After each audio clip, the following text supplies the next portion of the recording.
श्री गुरु चरण सरोज रज निज मन मुकुर सुधारि वरणो रघुवर विमल यश जोदायक फलचारि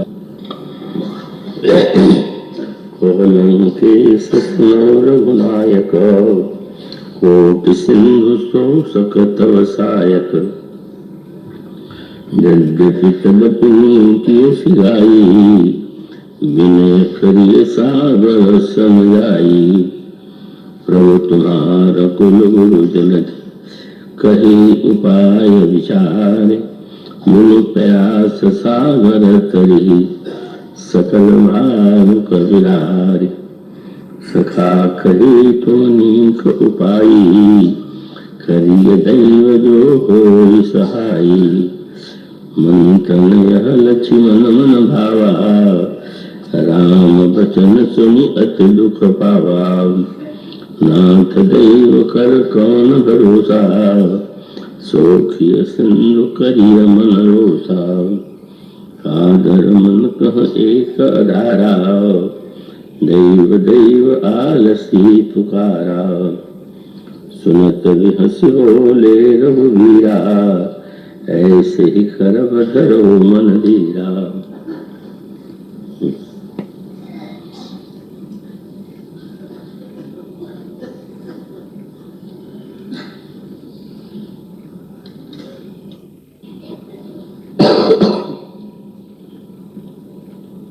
भगवत कथा रसिक महानुभाव भक्तिमती देवियों, इस बार प्रवचन के लिए जिस प्रसंग का चुनाव किया गया उसमें कृपा और पुरुषार्थ का क्या स्वरूप है इसकी ओर संकेत किया गया। यह प्रसंग जो नित्य में पढ़ता हूँ वो केवल इसलिए कि इसमें कृपा और पुरुषार्थ दोनों ही पक्षों का एक ऐसा स्वरूप सामने आता है कि उसके माध्यम से श्री रामचरितमानस में पुरुषार्थ और कृपा को किस रूप में देखा गया का इसको हम समझ सकते हैं। उस पूरे क्रम से आप परिचित हैं। लंका पर आक्रमण करने के लिए जनक नंदिनी सीता को लंका से छुड़ा कर लाने के लिए समुद्र को पार करना आवश्यक है, पर बांदरों की यह विशाल सेना वो समझ नहीं पाती कि हनुमान जी की बात तो और है, वे तो आकाश मार्ग से समुद्र को पार कर गए थे, पर अन्य बंदर तो ऐसा करने में सक्षम नहीं है। और तब भगवान श्री राम ने अपने मित्रों, अपने परिचितों या नीति के दृष्टि से कहें तो मंत्रिमंडल के सामने यह प्रश्न रखा कि जो सामने समुद्र लहरा रहा है, जिसका जल अगाध है और देखकर यही लगता है कि इसको पार कर पाना तो असंभव है, ऐसी स्थिति में इस समुद्र को कैसे पार करें? तो तब दो मत सामने आते हैं। एक मत विभीषण का है जो श्री राम से अनुरोध करते हैं कि समुद्र को वंदनीय मान करके आप उससे प्रार्थना करें, समुद्र के किनारे अनशन करें, और मुझे विश्वास है कि समुद्र प्रसन्न होकर के वो हम सब लोगों को, हमारी सेना को मार्ग दे देगा। प्रभु ने भीषण की बात को यह कहकर समर्थन किया कि मित्र तुमने बहुत ही अच्छा उपाय बताया, लेकिन उसके साथ प्रभु ने एक शब्द और जोड़ दिया, एक वाक्य और जोड़ दिया। उनका तुमने उपाय तो बहुत अच्छा बताया है, पर अगर दैव सहायक होगा तो सफलता मिलेगी। श्री लक्ष्मण जी बड़े तेजस्वी हैं, अनंत हैं, शेषावतार हैं, और उन्हें प्रभु के श्रीमुख से इस प्रकार की बात सुन करके कष्ट होता है, और वे अपना कष्ट, अपना दुख प्रकट करने से स्वयं को नहीं रोक पाए। उन्होंने कहा, प्रभु इस दैव शब्द का प्रयोग आपके श्रीमुख से तो नहीं शोभा दे रहा। दैव शब्द तो उन लोगों के लिए एक बड़ा महत्वपूर्ण है जो निष्क्रिय हैं, आलसी हैं, निकम्मे हैं, जिनमें पुरुषार्थ का अभाव है। और वो लोग तो जब है तो अपने आप को संतोष देते हैं, दैव अनुकूल नहीं था, क्या करें हम, चाह करके भी दैव की प्रतिकूलता के कारण सफल नहीं हो पाए। पर आप तो समर्थ हैं, आपके धनुष पर बाण चढ़ा करके समुद्र को सुखाने की शक्ति है। ऐसी स्थिति में क्या आपके मुख से यह शब्द उचित लग रहा है कि अगर दैव सहायक हो? तो मानो वही दो प्रश्न है कि हम सबके जीवन में पुरुषार्थ का महत्व है कि दैव अथवा कृपा का महत्व है। तो ये तो एक प्रसंग केंद्र है। प्रारंभ से लेकर के श्री रामचरितमानस में जिस क्रम से सारी घटनाओं का वर्णन किया गया है, उसमें यह स्पष्ट हो जाता है कि श्री रामचरितमानस में पुरुषार्थ और कृपा दोनों का समन्वय, दोनों का सामंजस्य है। और इस संदर्भ में आप प्रारंभ से उस प्रसंग पर दृष्टि डालिए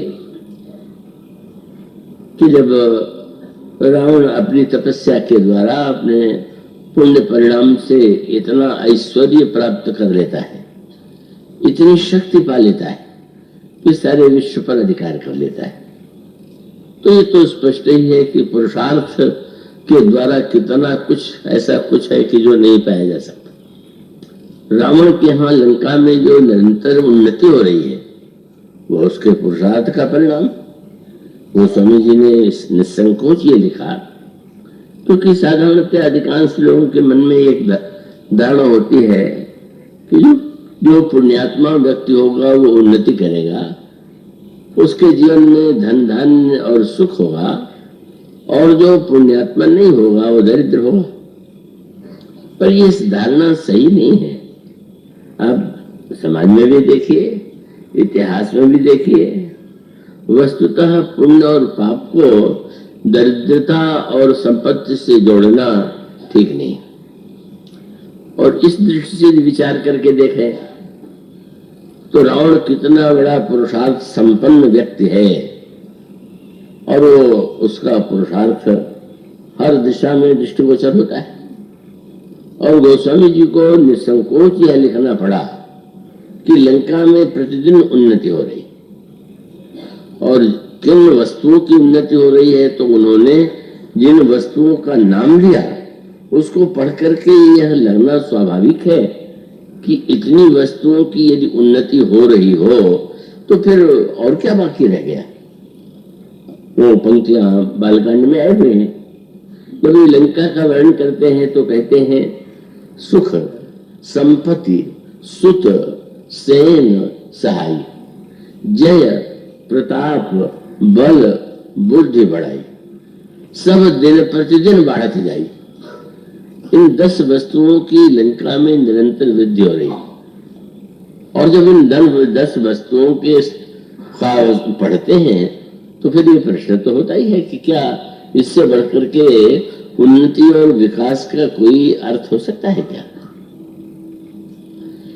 किंतु और ये जो कुछ रावण ने पाया है वो अपने पुरुषार्थ के द्वारा पाया है का, वो इसीलिए का वो महत्व जो है किसी को भी न दे करके अपने पौरुष और पुरुषार्थ को ही देता है।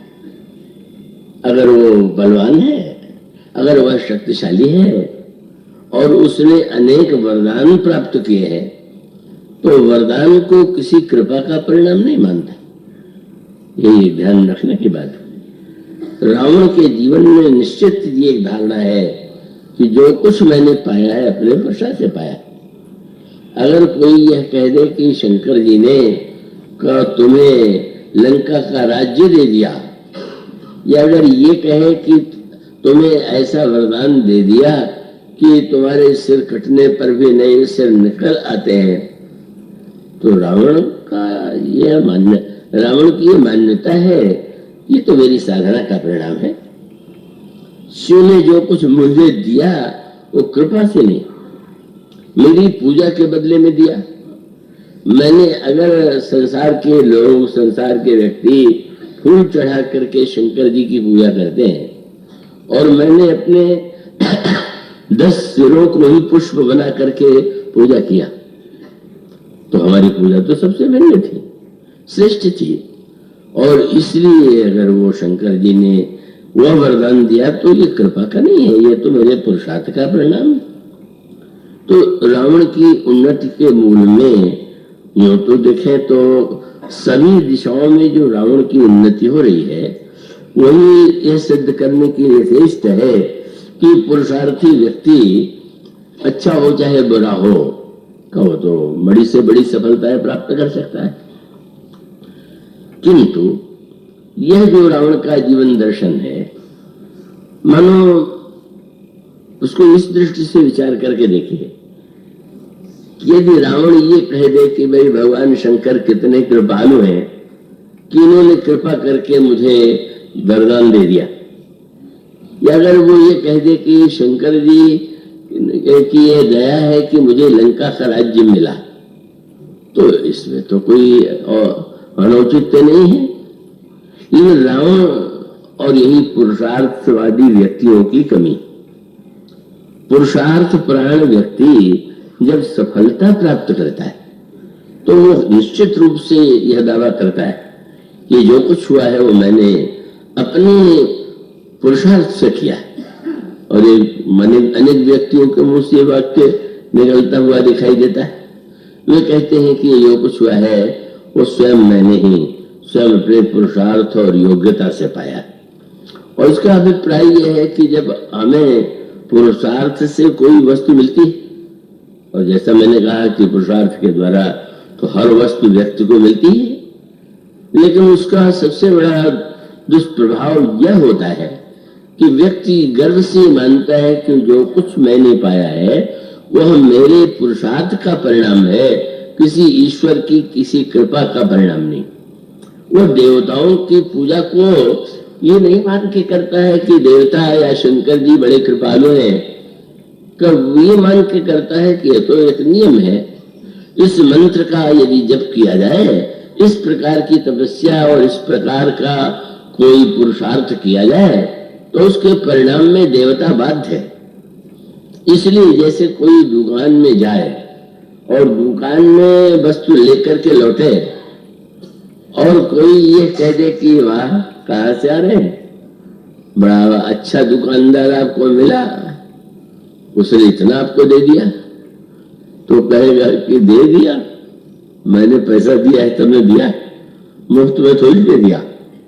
तो रावण निरंतर इस बात की ओर संकेत करता है और इससे ये भी सिद्ध हो जाता है कि पुरुषार्थ के द्वारा कोई ऐसी वस्तु नहीं है जिसे न पाया जा सके। और यह भी बड़े आप महत्व का सूत्र है जिस पर आपकी दृष्टि जानी चाहिए कि ये पुरुषार्थ के जो 4 फल हमारे सनातन धर्म में या जिसे हिंदू धर्म कहते हैं उसमें बताए गए हैं, उनके नाम से आप परिचित होंगे। 4 पुरुषार्थ के परिणाम। जैसे आप कोई वृक्ष लगाते हैं तो वृक्ष लगाने के बाद आप वृक्ष को लगाने की पद्धति का प्रयोग करते हैं, उसमें जल डालते हैं, उसको आगे उसके बाढ़ खड़ी करके पशुओं से उसकी रक्षा करते हैं और बाद में उसका फल आपको प्राप्त होता है। ये जो जीवन में व्यक्ति को जो ये कहा गया कि जो पुरुषार्थ करता है उसके 4 फल है, और वो 4 फल कौन है? अर्थ, धर्म, काम, मोक्ष। अब आप सोच लीजिए यानी जब ये कहा गया कि अर्थ धर्म ही नहीं, अर्थ और काम ही नहीं, धर्म और धर्म ही नहीं, मोक्ष भी पुरुषार्थ का ही परिणाम है, पुरुषार्थ का फल है, तो इससे स्पष्ट सिद्ध हो जाता है कि पुरुषार्थ से बढ़कर के और कुछ नहीं। और आप पाएंगे बार बार उन्होंने कहा कि मनुष्य के पुरुषार्थ के 4 फल है। पुरुषार्थ के द्वारा वो अर्थ भी पा सकता है, भोग भी पा सकता है, धर्म का पालन भी कर सकता है और मोक्ष भी पा सकता है। तो अब ये बात जब कही जाए तो उससे तो पुरुषार्थ की महिमा स्पष्ट सिद्ध हो जाती है। और ये ध्यान रखेंगे कि पुरुषार्थ के मूल में क्रिया होगी।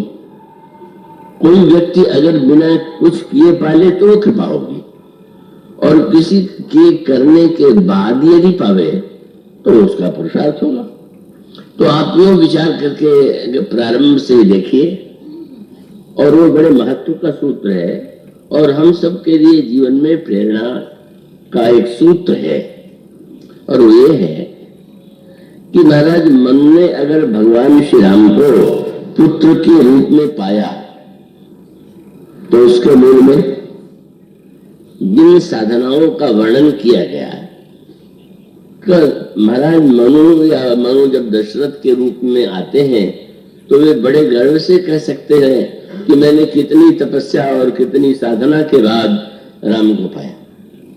लेकिन गोस्वामी जी इसको एक नया रूप देते हैं और उसमें सूत्र एक महत्व का ये है कि मनु जो है वही आगे अगले जन्म में दशरथ बने, और दूसरा जो राजा प्रताप भानु है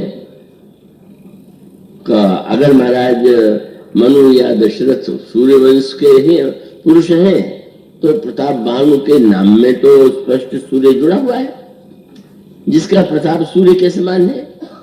पर दोनों में एक महत्वपूर्ण अंतर है, और अंतर ये है कि आप जिस क्रम का वर्णन पाएंगे वो हम सबके लिए उपयोगी है।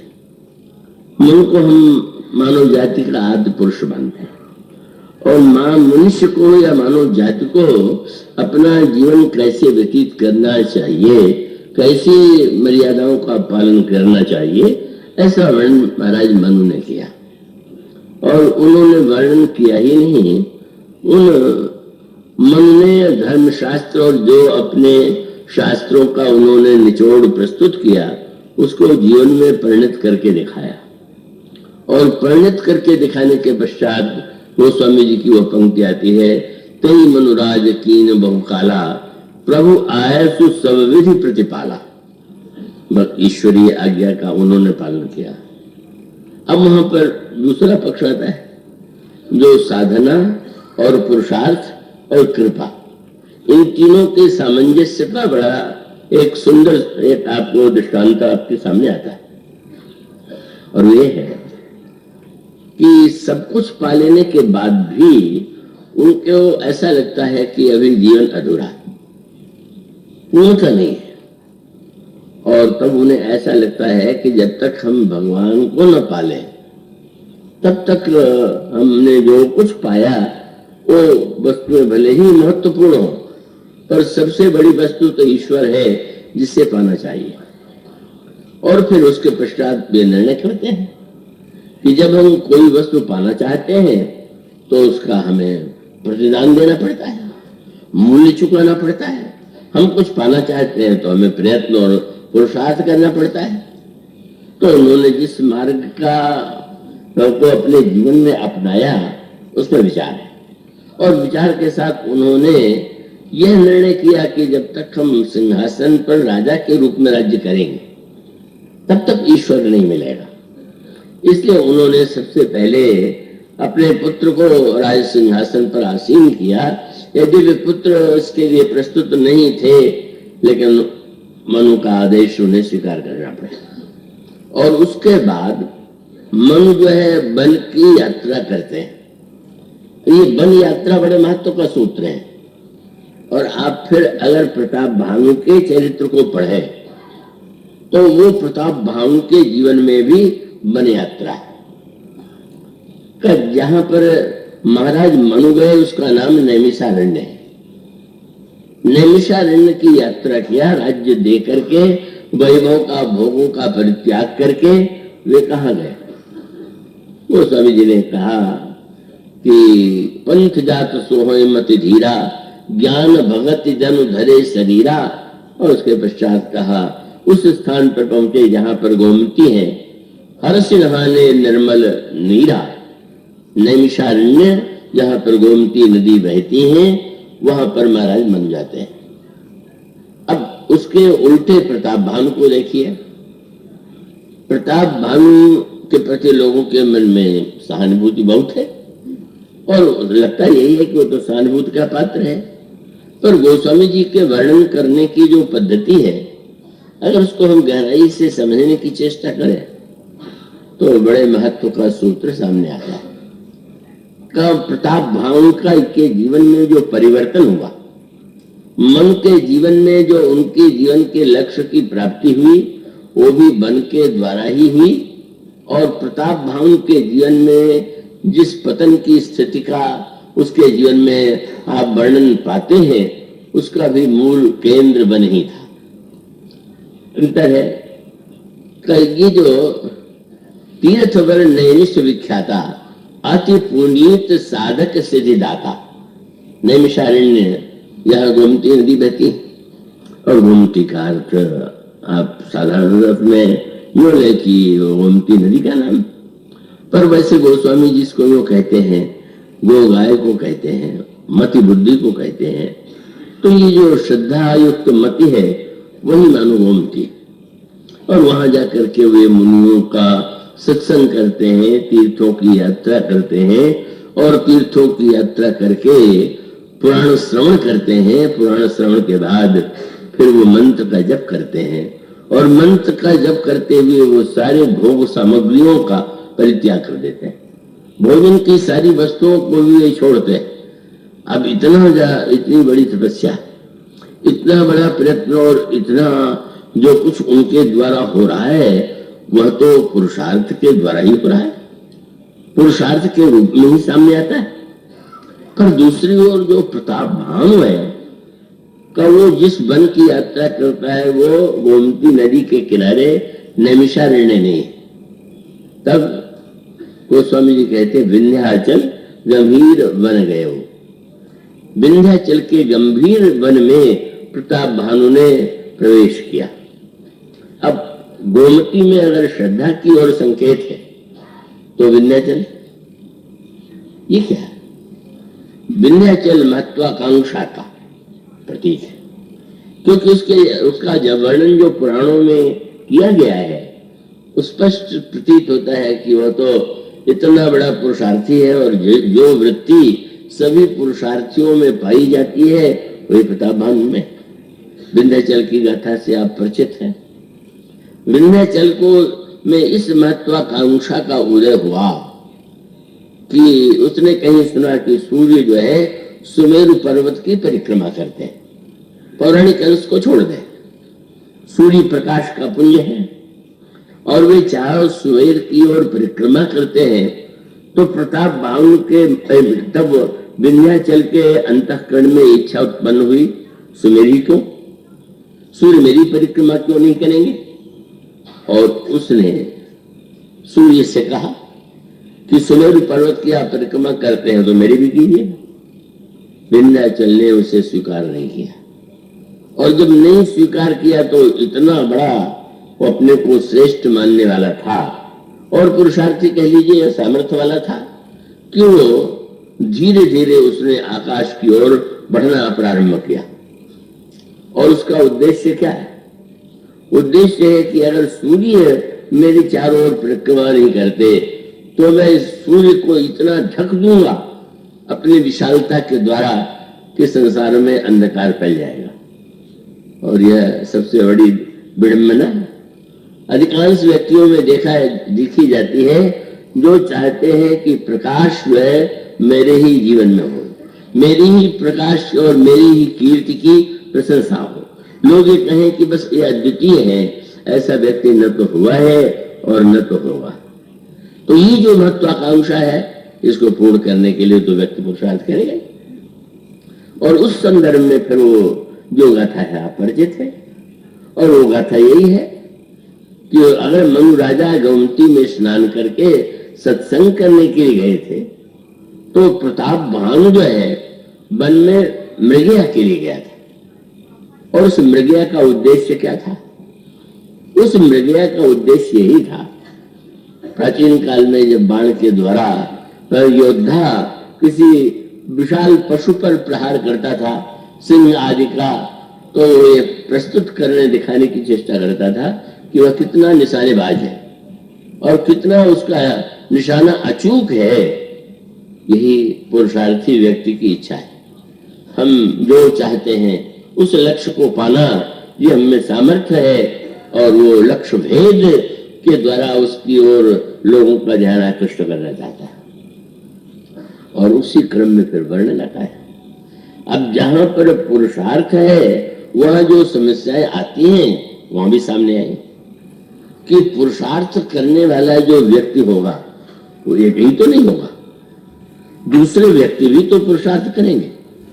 और तब उसका स्वाभाविक परिणाम ये होता है कि जितने पुरुषार्थ करने वाले व्यक्ति हैं उनमें होड़ लग जाती है, उनमें संघर्ष होता है, उनमें विरोध और ईर्ष्या की वृत्ति आती है।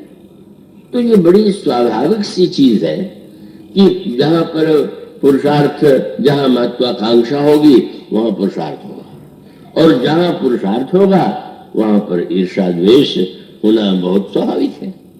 और इसी क्रम में फिर वह वर्णन आता है कि वह बाण के द्वारा जिस पर एक बाण चला देता है वो पशु गिर जाता है, और इसके द्वारा वह चारों ओर वाहवाही पाता है। सैनिक, मंत्री, सेनापति इस स्वर से कहते हैं, महाराज कैसा अचूक निशाना आपका है, आपका कोई निशाना कभी विफल नहीं होता। यही महत्वाकांक्षा व्यक्ति की है एक प्रकृति है। और उसके साथ साथ फिर वही बात, उसका विरोध करने वाले कौन, जिसका एक का नाम है कालकेतु और दूसरा एक ऐसा राजा है जिसके नाम का वर्णन नहीं किया गया। वह कालकेतु जो है वो प्रताप भानु का विरोधी है, क्योंकि प्रताप भानु ने कालकेतु के 100 पुत्र और 10 भाइयों का वध कर दिया था। बदला लेने की भावना उसमें उत्पन्न हो गई, और तब जब वह शिकार करके लौट रहा है तो लौटते हुए अचानक एक विशाल सूकर सामने दिखाई देता है, और यहीं से उसके मनोवृत्ति का जो पतन है वो सामने आ जाता है। तो वैसे तो उसने निरंतर समाज में ये दिखावा करने की चेष्टा किया कि वो फल की इच्छा से ऊपर उठा हुआ। मानो गीता में जो फलाकांक्षा के अभाव का वर्णन है कि हम फल नहीं चाहते, उसने यही दिखावा किया कि हमारे जीवन में कोई फल नहीं चाहिए। लेकिन जब परीक्षा हुई तो स्पष्ट हो गया ऐसा नहीं। क्या उस बाण को देखकर, उस शूकर को देख करके उसको लगा कि ऐसा शूकर तो कभी मैंने देखा नहीं, क्यों ना मैं अपने बाण के द्वारा इसको वीद करके ये दिखा दूं कि मेरा लक्ष्य कितना रेद है। लेकिन उसने बाण चलाया, और वह जो शूकर था, जो मूलतः कालकेतु राक्षस था, उसने उस बाण से अपने को बचा लिया।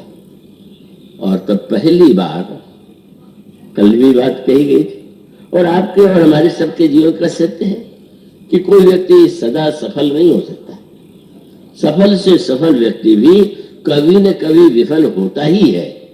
और तब अगर हमें विवेक है तो हम सफलता के साथ साथ विफलता को भी अनिवार्य मान करके स्वीकार करते हैं। इसी की ओर संकेत भगवान कृष्ण गीता में करते, साक्षात ईश्वर है, अर्जुन के सखा हैं, अर्जुन के रथ का संचालन करने वाले हैं।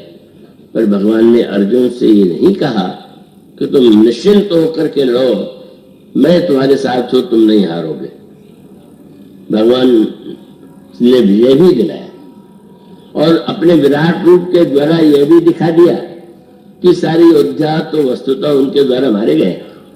पर अर्जुन को उन्होंने उपदेश दिया कि अर्जुन, जीवन में जब तक समत्व नहीं आता, और वो समत्व के लिए उन्होंने शब्द कहा, लाभालाभो जया जय। कभी लाभ हो जाएगा, कभी हानि हो जाएगी, कभी जय और कभी पराजय। और ऐसी परिस्थिति में उन दोनों को जो स्वीकार कर लेता है वही व्यक्ति समत्व में स्थिति होगी। तो जो दिखावा उसने किया था समाज के सामने कि उसमें फल की इच्छा नहीं है, तो आज जब अगर एक बाण लगने पर भी न बाण नहीं लग पाया, वो सूकर तक नहीं पहुंच पाया, तो अगर सचमुच वो दिखावे का तत्व ज्ञान न होता, वास्तविक होता, तो मान लेता। अब दिन में इतनी बार सफलता मिली, एक न सही, पर पुरुषार्थी प्रताप भानु इसे नहीं सह पाते। ये क्यों नहीं?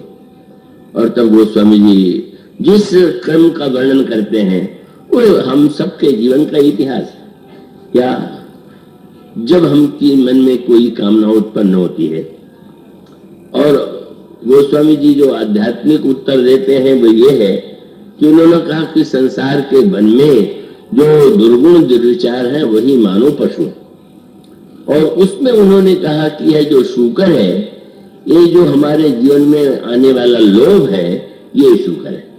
लोभ शूकर रूप, और उसको फिर वही संकेत है, लोभ के पीछे दौड़ा, और लोभ के पीछे दौड़ा माने इतना लाभ होने पर भी उसको संतोष नहीं, यही लोभी का लक्षण है। और तब फिर वही बात है, कभी घाटा भी होता है, कभी लोभ के स्थान पर हानि हो जाती है, और प्रताप भानु की कली खुल गई। क्या? क्रोध आ गया। अगर समत्व में गीता ज्ञान में स्थित होता तो क्रोध ना आता, लेकिन जाने की आज्ञा सुनकर के जिनके मुख पर रंच मात्र कोई विषाद नहीं हुआ, गोस्वामी जी कहते हैं ऐसे प्रभु श्री राम के इस दिव्य रूप की हम वंदना करते हैं। तो प्रताप भानु में वह वृत्ति नहीं। हर पुरुषार्थवादी का जो स्वभाव होता है वही उसका है। और तब गोस्वामी जी कहते हैं लोभ के पीछे दौड़ते हुए एक और लोभ का शूकर भागा जा रहा है, और घोड़े पर बैठा हुआ ये प्रताप भानु जा रहा है। गोस्वामी जी कहते हैं ऋष बस भूप चले उस लाभ। और इस क्रम में ही अंत में आप देखते हैं प्रताप भानु के जीवन में उनकी भाषा तो बहुत थी, दिखावा तो बहुत था, लेकिन इतना होते हुए भी अंत में इस लोभ के पीछे जब वो व्यक्ति पागल होकर दौड़ता है, तब लोभ के पीछे जो अंधाधुंध भागेगा, दौड़ेगा, और तब उसकी विडंबना क्या है? कपट मुनि। और कपट मुनि जो है उनके सामने अपने को ऐसे रूप में दिखलाता है कि उसका स्वाभाविक परिणाम ये होता है कि वो उसकी जो फिर वही कोई आकांक्षा नहीं है, वो सब कुछ उसने, और वो शब्द भी दिखावे का उसने मुनि कपट मुनि से भी कहा। कपट मुनि ने पूछ दिया कि मैं तुम पर बहुत प्रसन्न हूं, तुम जो मांगना चाहो वो हम मांग लो। और तब देखिए कितना बड़ा दम्भ है, कितना बड़ा अभिमान है। उसने कहा महाराज सत्य तो ये है कि चारि पदार्थ करतल मोरे, अर्थ धर्म काम मोक्ष चारों मेरे मुट्ठी में। बोलने में भाषण में तो बड़ा सरल है, लेकिन जब मुट्ठी खोली तो पता चला कि अभी तो कुछ नहीं। क्योंकि जब कपट ने पूछा तो कहा मुझे तो आवश्यकता नहीं, पर आप जैसे महात्मा कहें और न मांगे मांगे तो आपका अपमान होगा। तो इसीलिए कहते हैं कि लोभी दम्भी बहुत होते हैं। इसलिए गोस्वामी जी ने लिखा आध्यात्मिक संकेत, लोभ की इच्छा दम्भ बल, ये लोभ के दो साथी है, बोले इच्छा और दम्भ। इच्छा माने पाना चाहता है, और दम्भ माने न पाने का दिखावा करना। पीछे बड़ा विचित्र है। इसीलिए वो अखबारों में वो घटनाएं निकला करती हैं कि जहां पर दूना नोट बनवाने के फेर में लोग अपनी मूल पूंजी भिजवा देते, और उसका अर्थ ये हुआ कि अभी दम्भ कपट मुनि से भी कहा कि मैं चारों पदार्थ मुझे करता है। भला चारों पदार्थ जिसके जीवन में आ गया हो, क्या वो मांगेगा क्या? तो प्रताप भानु ने मांगा। जब वो ये कहने लगा कि महाराज जब आप प्रभु तथापि प्रसन्न विरोकी मांग अगम पर हो विशोखी जरा मरण दुख रहित तनु समर जितय जनिक हो एक छत्रहीन रूपहीन मई राज कलब सत हो। और यही जो उसकी बाहर से निष्काम था, बाहर से फल से ऊपर उठे होने का दिखावा, और भीतर जो उसके जीवन का दम है, मानो इस दम और कपट की लड़ाई में कपटी जीत गया, और वो क्योंकि सामने वाला कपटी और दम्भी दोनों था, और परिणाम उसका यह हुआ मानो प्रताप भानु ने जो पुरुषार्थ किया निष्फल तो नहीं गया। रावण के रूप में जब उसने जन्म लिया तो जो कुछ श्रेष्ठ कर्म उसने किए थे उसका परिणाम उसे प्राप्त हुआ। आपने कोई वृक्ष लगाया, वो वृक्ष फल आपको देगा। तो इस स्थिति में ये कोई आश्चर्य नहीं है कि ये पुरुषार्थ के द्वारा जो व्यक्ति जितना पुरुषार्थी है वो उतना सफल है, और वो अपने पुरुषार्थ के द्वारा सब कुछ पा लेता है। लेकिन पुरुषार्थ के साथ वही समस्याएं प्रत्येक पुरुषार्थी के जीवन में आती हैं जो प्रताप भानु के जीवन में आई। और दूसरी ओर महाराज मनु ने, उन्होंने भी यो कहे तो कितनी बड़ी तपस्या किया। उन्होंने किस तरह सैन्य छोड़ दिया, फल छोड़ दिया, जल छोड़ दिया, और इतना त्याग होने के बाद बार बार उसका जो उनकी तपस्या थी उसका परिणाम इस रूप में आया कि ब्रह्मा विष्णु शंकर वरदान देने के लिए आए, और मुनि महाराज मनु ने नहीं स्वीकार किया। अब फिर वही सूत्र आता है, इतनी तपस्या और साधना के बाद मनु ने जिन भगवान को पाया, क्या वो उनके पुरुषार्थ के परिणाम थे क्या? बस अंतर यही पर है। और उस अंतर का तात्पर्य है कि इतनी तपस्या, इतनी साधना, सब कुछ करने के बाद भी वे उस ईश्वर को नहीं पा सके जो अपने जीवन का चरम लक्ष्य मानते थे। और तब फिर गोस्वामी जी कहते हैं कि उस समय भगवान ने जब आकाशवाणी के द्वारा का उन्हें प्रसन्न होकर के, और प्रसन्न होकर के यश आकाश में स्वर सुनाई पड़ा कि मांग मांग वर भई नभ बानी, मांगो मांगो। पर एक उनकी तपस्या और उपवास का परिणाम नहीं था। तब वो स्वामी जी कहते परम गंभीर, और उसमें कौन सी वस्तु थी? कृपा अमृत सानी। भगवान की वाणी में कृपा का अमृत था। मानो उस पुरुषार्थ की परिणति भी अंत में भगवान के कृपामृत से हुई। और फिर वही बात आई, मृतक जियावन गिरा सुहाई। पहला फल क्या हुआ? श्रवण रंध्र हो उर जब आई, कान के रास्ते से जो ही वो आकाशवाणी पड़ी उनके हृदय में गई, तो उसका परिणाम हुआ कि जो उनका तो शरीर जो हड्डी हड्डी रह गया था, वो स्वामी जी कहते हैं कि बस मृतक जियावनी गिरा सुहाई, श्रवण रंध्र उर जब आई, तो हिष्ट पुष्ट तनु भय सुहाए, और मानव अवही भवनते आए। क्या इसका अर्थ हुआ? ये भगवान ने जो का त्यों क्यों बना दिया? मनु हर की हड्डी हड्डी थी, भगवान सामने आते, पर पहले भगवान ने उनको उतना ही मोटा बना दिया जितने घर से चले थे। क्यों? भगवान ने बताना चाहते थे कि इस भ्रम में मत रहना कि तुम्हारे दुबले होने से मैं आ रहा हूं, मुझ पर कोई प्रभाव नहीं पड़ता। तुम बहुत दिन भोजन न करो, तो भोजन न करके कोई व्यक्ति क्या भगवान पर कोई उपकार कर रहा है क्या? आप व्रत करते हैं तो क्या उसके द्वारा आप ईश्वर पर कोई उपकार करने की बात सोचते हैं क्या? और तब पहले स्थूल बना दिया। और गोस्वामी जी ने फिर ये कहा कि ये जो भगवान का जो वरदान है, दर्शन है, वह कृपा का परिणाम। तो मानो पुरुषार्थ का जो पक्ष है वह भी सामने आ गया, और उपलब्धि के लिए ईश्वर को पाना है, किसी भौतिक वस्तु को नहीं पाना है। और उस पाने के मूल में भी वस्तुतः भगवान की ही कृपा है। इस बात को लिखना गोस्वामी जी नहीं भूलते। मानो ईश्वर का अगर केवल व्रत करने वालों को ही मिलता होता तो लगता है कि लोगों का दुबला होना उसे बहुत पसंद है, लेकिन बहुत से लोग बहुत नित्य उपवास सब करते हैं, पर कहीं भी कोई ईश्वर की प्राप्ति का संकेत नहीं मिलता। इसलिए मानो इस पे कर्म, और इस जीवन में जो ईश्वर को पाने की आकांक्षा है उन्होंने पा लिया, पर वहां पर भी फिर वही सोच रहे। और प्रताप भानु के जीवन में राक्षस बना, लोभ के पीछे दौड़ करके राक्षस बना, और राक्षस के रूप में भी उसने पूर्व जन्म का जो कुछ था आपके बैंक के खाते में जो जमा है आपका उस पर अधिकार है। तो कर्मशास्त्र का ये नियम है, आपने जो कुछ किया है वो तो सृष्टि का विधान है कि कर्म प्रधान विश्व करी रखा, जो जस करई सो तस फल जागा। जो जैसा करेगा उसको वही फल मिलेगा।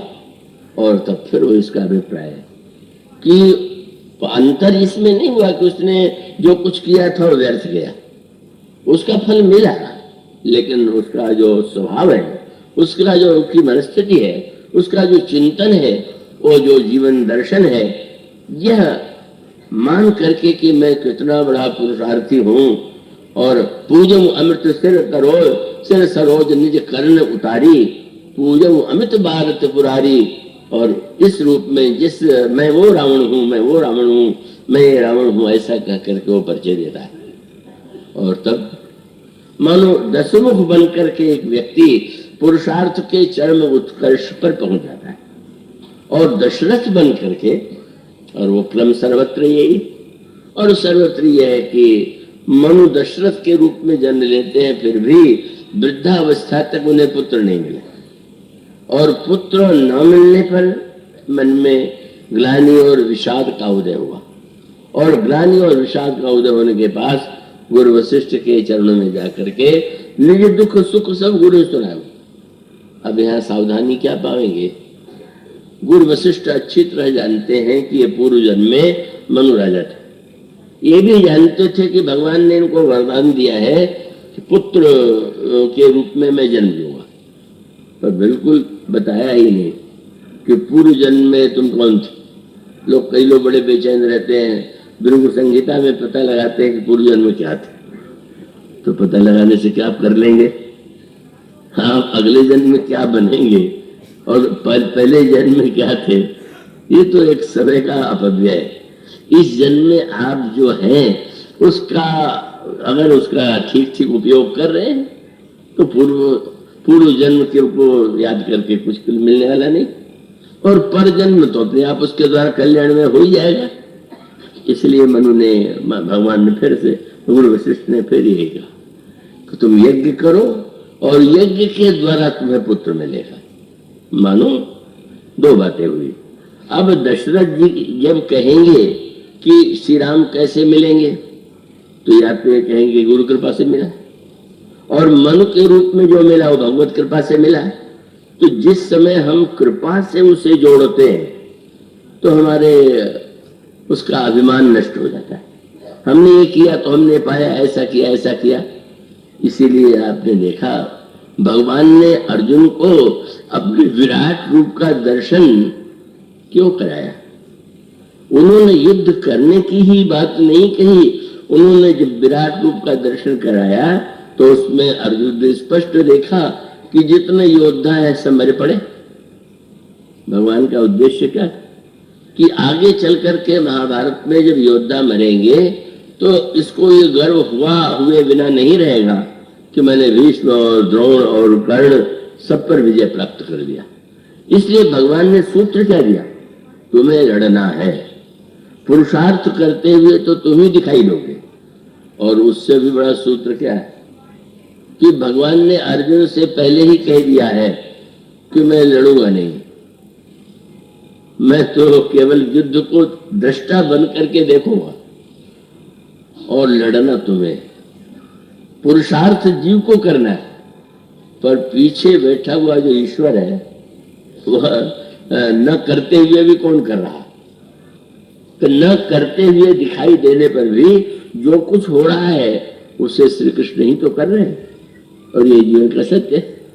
अगर ये अनुभव होने लगे, अर्जुन को बता दिया, जब तुमने इस दृश्य को देख लिया तो तुम्हें इस बात की याद आ जाएगी कि भगवान मैं तुमसे कहता भी यही हूं कि मया एते निहता पूर्वमेव, मैंने इनको मार डाला है, मेरे द्वारा इनका वध हो चुका है। तो लड़ने में एक अंतर हो गया क्या? पहले तुम लड़ते तो कर्ता बन के लड़ते, मैंने लड़ा और मैंने लड़ाई जीती। और अब जब तुम युद्ध करोगे तो तुम कर्ता बन करके नहीं, निमित्त बन करके। सूत्र इतना ही है कि जो कृपा को महत्व देता है वो निमित्त बन करके पुरुषार्थ या कर्म करता है, और जो व्यक्ति उस कार्य को मेरी कृति मान लेता है वह पुरुषार्थी व्यक्ति जितना सफल होता है उसी तरह से विनष्ट भी होता है, उसी तरह उसका पतन भी हो सकता है, पतन में उतना ही दुख भी पा सकता है। इसलिए सर्वत्र यह सूत्र मिलेगा, और वही संकेत सूत्र मिला कि रावण ने तपस्या के द्वारा शक्ति पा लिया, यहाँ तक कि शंकर जी भी नित्य उससे पूजा कराने के लिए आते हैं, और इसमें भी वो नहीं मानता कि शंकर जी कितने कृपालु, वो यही मान के चलता है कि मेरे डर के मारे आते हैं, यही मानता था। वेद पढ़े विधि शंभु सभीत, पूजावन रावण सो घर आवे, कविता भी रावण प्रसाद जी ने।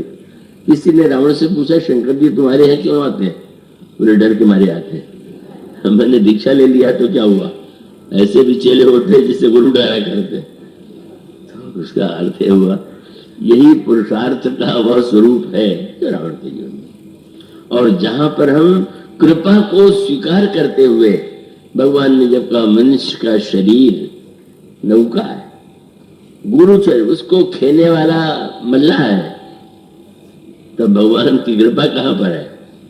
आप भगवान राम ने जो उपदेश दिया उसमें अयोध्यापुर वासियों से कहा कि तुम्हारा शरीर तो नौका है और गुरु कर्णधार है, और तुम्हारी इंद्रियां उसको खेने वाली के मल्लाह के समान है, तो प्रभु की कृपा कहा? तो भगवान ने हंस करके कहा कि नरतन भव बारिद कह वेरो, सन्मुख मरुत अनुग्रह मेरो, मेरी कृपा वायु के समान। और यही सूत्र है। पहले नौका में जब खेते थे मल्लाह तो देखते थे कि पवन अनुकूल हो तो गति तीव्र हो जाएगी, और उसका अर्थ है पवन अदृश्य रह करके भी नौका को चला रहा है। इसी प्रकार से प्रभु की कृपा वही वायु बन करके हमारे पुरुषार्थ को धन्य बना रही है।